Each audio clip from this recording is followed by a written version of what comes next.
Hello friends, welcome back. Thank you so much for all your continuous support. Today we are going to cover the long awaited topic of how to apply or extend a dependent visa while the main applicant has acquired ILR. And this would be a detailed step-by-step application video process answering all the queries along the way, so please don't skip any part of the video. The first and the foremost thing to note is this is for extension of dependent visa and not the spouse visa. Both are different ones. Be careful. If by mistake you switch your visa, the ILR clock resets. So be very careful. We have also uploaded a separate video around spouse visa extension. Kindly watch and apply the appropriate one. Before getting started, a small disclaimer. I'm not a trained immigration advisor. This video is based on my own experience. If you are in the process of applying for your visa extension and are unsure of something, then please do your own research and seek professional assistance as necessary. Also, this is a continuation to dependent and spouse visa series. If you haven't watched the previous videos, I would highly recommend you to watch this as this covers the eligibility requirements and the common queries. Now let's get started with skilled worker dependent visa extension application. I am on the official dependent visa application page. I'll post the link in description as well so it's easier for you. Where is the applicant planning to live? I'm selecting England, Scotland, Wales or Northern Ireland. Kindly select as appropriate. Do you have a current EU, EEA or Swiss passport? No. Do you have a UK BRP? Many ask a question. Now as BRPs are expired as of 31st December 2024 and as they had to convert to a e-visa, what to select here? Though BRP cards are expired, you would need to select yes if you have a valid e-visa still. Then is your BRP expired? Again, if you have e-visa valid which was related to the BRP expired in December 2024, then provide no here. Have you ever provided your fingerprints for a UK visa application? Yes. If your name on your BRP the same as on your current passport, then select yes. Now we come to check you can use the app page. There are two ways from here. I'll be covering both ways. First method would be to use the UKVI app. You would have registered for this app if you have the e-visa already. The advantage of this method over traditional method would be your BRP would be directly verified. So in supporting documents, this would not be asked separately. But still, I would advise you to add it as part of the additional documents. And few of the queries would not appear for you in the application like COS or sponsorship details because all this will be acquired from your previous details and this could save you some time. If suppose you are not having a smartphone or not sure how to use the app, then you could use the traditional method. We will start with the app method. If suppose you want to use the traditional method, skip to 6 minutes and 1 second. For this, I'll click on continue here. If you already have an account, you can sign in directly and use it. If so, skip to 4 minutes and 44 seconds. But here I'll create an account for everyone's benefit. Who are you creating this account for? Myself, so I'm selecting me here. Name, I'm just giving dummy values here. Please fill in your first and last name. Country of nationality, I'm giving India here. BRP number and expiry date. Please fill in your BRP number and expiry date. Date of birth. Please fill in your date of birth here. Email address. Please fill in your email address to which you would have access because during each login this would request a code. The email would need to be verified immediately with code sent to your email address. Phone number. Again, please fill in a phone number which you would have access to as this can be used as an alternative to email address. This would also need to be verified with the OTP. Do you want someone else to have access to your account? As I am doing myself, I am giving no here. Verify the details and click on create account. This would take you to the sign in page. Click on sign in button here. This would request your identity document details used during creation of the account. As we use BRP, I'm clicking BRP here. BRP number, I enter the BRP number here. Date of birth, provide the one which you used while creating the account. How do you want to receive the security code for login? Either select the text message or email to which you have access. I am selecting the email address here and entering the security code received on email to login. Post login, it shows all the application form which are in pending state. As I have only one, it's displaying the dependent partner one. Click on continue application here. Here it shows all the steps which you would need to go through, starting with confirmation of your identity. For this, you would need to use the phone app and BRP card. Then you would need to fill the form, which is same for the other traditional method as well, except few of the questions. So I'll jump back to check you can use the app page to walk others as well to the exact same step. If you have confirmed your identity successfully using the app, then kindly skip to 6 minutes and 46 seconds. Now I have jumped back to check you can use the app page. Here, who wants to follow traditional method, kindly click on I do not have a phone that can use the app link. Then in this page, kindly click on continue here. Now in this page, scroll down to the very end and click on apply now. It starts with whether are you in UK or not. As it's an extension application, I'm clicking yes. Do you currently have an application with Home Office? No. Then the email registration. Provide your email address and password so that you could use this to retrieve your application at any point of time. So basically, while filling the application, you can save and come back at any time using these credentials. Validation of your email address is also required. Then check to know who the email belongs to. So I am providing the applicant here. Do you have an immigration advisor based in UK? No. Then partners details starting with given name and family name. I am entering this as partner's first name and partner's last name for ease of understanding. Partner's nationality and date of birth. I am entering India and a sample date of birth here. Partner's reference number. So you could provide the passport number, the national insurance number, home office reference number, BRP number, or you could give none of it you have. It's best to give multiple, so I am entering passport details and the national insurance number. Is your partner in UK? Yes. What's the partner's immigration status? Here we would need to select skilled worker visa, though the partner has acquired or applied for ILR. Then the home office reference number.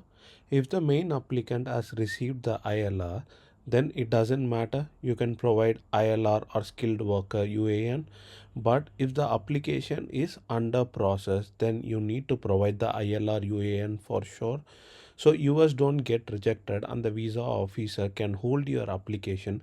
Still the decision is taken on the main applicant application. Then do you know the visa end date for the main applicant? You need to select yes here. And for the visa end date, one of the most important one, the visa extension or for minimum of 3 years, you won't be able to add more nor reduce the period. As the main applicant is receiving ILR, it needs to be 3 years. And yes, you would need to pay the IHS for 3 years, which is non-refundable. So kindly calculate 3 years, which is preferable. So the fee will be calculated appropriately. If this is wrong, then your decision could take time as the difference in amount would be re-requested by the immigration officer. This would not affect your visa in any way or the stay. The only thing it will affect is the time period it takes for you to get the visa. Then, does your partner already have skilled worker permission? Yes. Sponsor license number. So I'm giving a sample license number here. Then the work start date. This would need to be the date on the last skilled worker visa COS. Work end date. This would be the 3 years calculated date which you filled in for visa end date. Does your partner have ILR or citizenship? Yes, if the partner has acquired it. No, if it's under processing stage. Partner's SOC code. So this you can find on your partner certificate of sponsorship. Is your partner having health and care visa? No. Is the main applicant job in the immigration salary list? Select yes for this. Does your partner work belong to shortage occupation list? In most cases it's an yes, but just for this sample I'm giving no. Partner's length of certificate of sponsorship, I'm giving more than 3 years. Is the partner sponsor agreed to certify maintenance for the dependent? This changes on case to case basis. I'm giving yes here, which is a common scenario. If not, you can select no.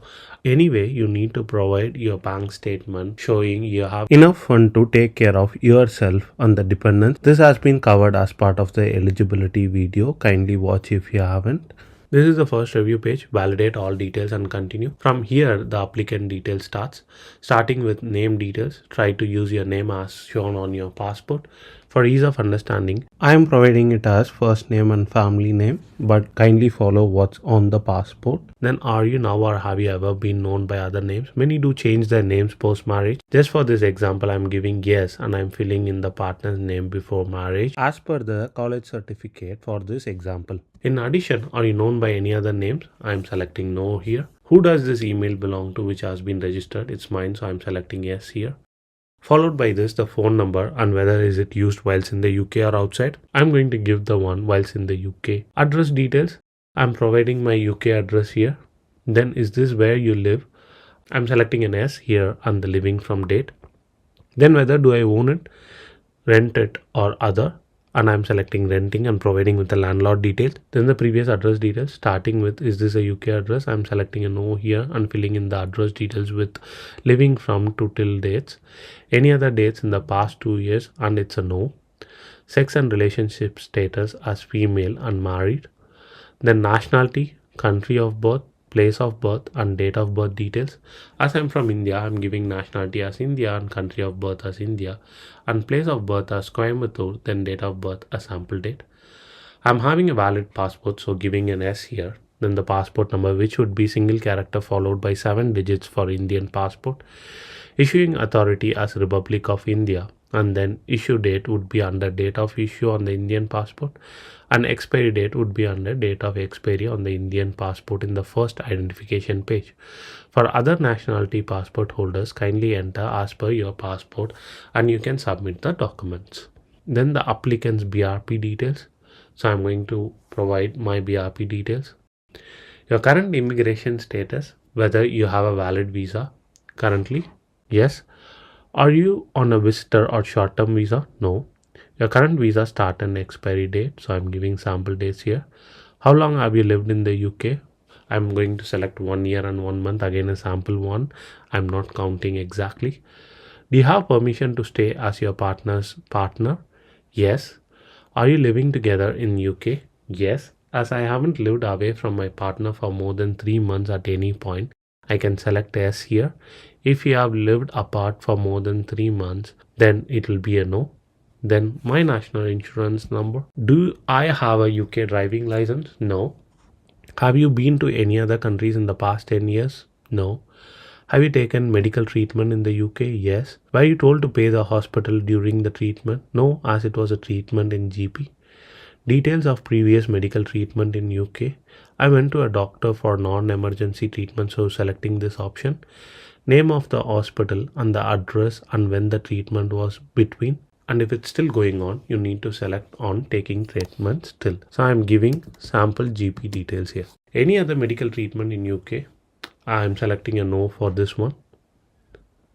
And the usual questions like any immigration refusal history? No.